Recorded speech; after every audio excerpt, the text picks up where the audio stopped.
that up bite. It's probably the most overlooked thing in the ice fishing industry, is detecting that up bite.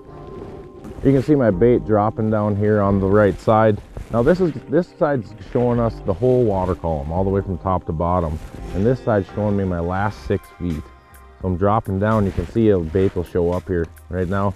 We don't want to be dropping that bait right on the fish. We want to be dropping above it. See, you get above it, they get active, here they come. You kind of keep working them up. All right, on top of it here, there he is. Just like that. You keep that bait above the fish at all times.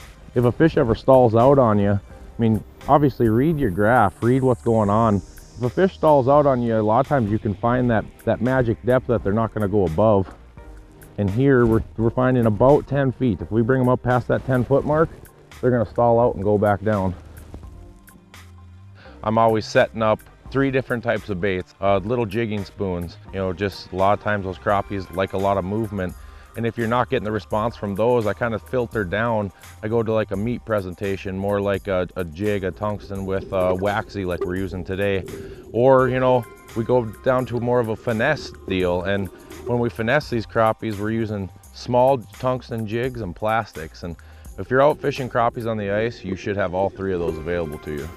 What we're looking for here is deep basins off of points. These crappies like these inside turns, and we're looking for 30+ foot of water here in this specific location. You know, we found basically this fall we came out in the boat and we really pinpointed where the crappies were at, and we found them in these deeper basin holes. And if you can find them in the fall, a lot of time you go back and revisit that on ice season and they're going to be there. Here you go, he's coming fast. There you go. Just missed him. Now another nice thing about using a spoon like we've got is I got 3 waxies hooked on there, and we've got a school of fish. You miss a fish like that, don't pull it up and check your bait. More than likely it's there. Go back down, re-pursue that fish, and good things normally happen. There you go, you're above that fish. Work them up, up, up. Fish on, just like that. I always want to keep that bait above the fish, and having a tool like a Vexilar not only makes fishing more fun, because you're out here basically, you know, you're changing your fishing technique throughout the day with these, but you know exactly how that fish is reacting down there. Another beautiful crappie. One of the biggest things is choose a rod that fits the fish you're chasing. Now we're chasing crappies today, and what I look for in a crappie rod is a nice soft tip and with a good backbone on it. Basically, you want to be able to feel that fish bite, but when you set the hook, you want that backbone to be there to engage that hook into the fish's mouth. Here comes one now. See, we're gonna, as they come, this fish is rocketing up off the bottom, and there's just a slight bend in this rod. So that gives you 2 things. Detects that bite, detects that up bite like we just saw right there.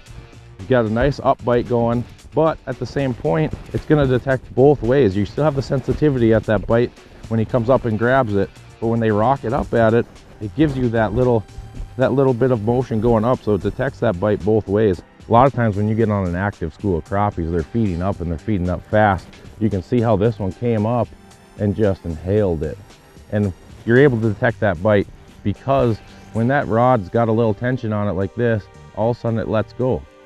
It's got that spring bobber type action, and it's built right into the rod, so it makes you way more efficient on the ice. In the past, you've always needed that spring bobber, but now with 13's Fishing's tickle stick, it just makes a guy more efficient on the ice.